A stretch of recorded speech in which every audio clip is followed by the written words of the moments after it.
tanpa ada lelang. 5 triliun untuk Kadin, 3 triliun untuk Kadin tanpa ada lelang. Nasib Kadin Cilegon diduga minta jatah proyek ke investor 5 triliun rupiah, diperiksa polisi. Polda Banten mengungkapkan bahwa penyidik telah mengantongi video yang menunjukkan dugaan pengancaman terkait proyek pembangunan pabrik kimia klor alkali etilene dichloride, (CIDC), milik PT Chandra Asri Pasifik Tbk. Hal tersebut diungkapkan oleh Direktur Reserse Kriminal Umum Polda Banten Kombes Pol Dian Setiawan dalam konferensi pers di Mapolda Banten, Jumat, 16 Mei 2025. Sudah mengantongi data-datanya semua, termasuk rekaman video pengancaman, kata Dian, didampingi oleh Kabid Humas Polda Banten Kombes Didik Haryanto. Dia menjelaskan bahwa saat ini penyidik tengah melakukan serangkaian penyelidikan dengan memeriksa individu-individu yang terlihat dalam video viral di media sosial.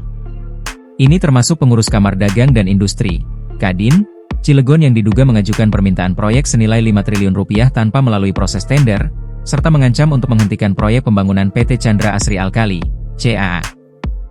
Kita sudah undang untuk dilakukan pemeriksaan, ujar Dian. Penyelidikan ini bermula ketika Polda Banten melakukan patroli di media sosial pada Minggu, 11 Mei 2025. Saat itu, anggota menemukan unggahan video di akun Instagram Urban Fed News yang menyoroti pernyataan dari pengurus Kadin, Himpunan Pengusaha Muda Indonesia, HIPMI, dan HSNI mengenai permintaan proyek tersebut.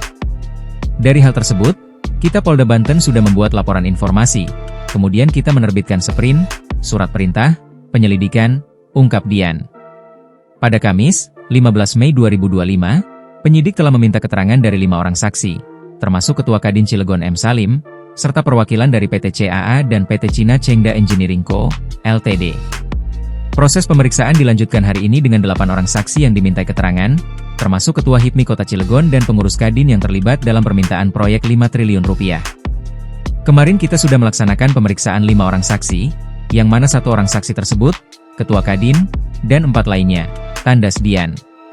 Polda Banten berkomitmen untuk menuntaskan penyelidikan ini dan memastikan bahwa setiap dugaan pelanggaran hukum akan ditindaklanjuti secara serius. Download Tribun X sekarang, menghadirkan lokal menjadi Indonesia.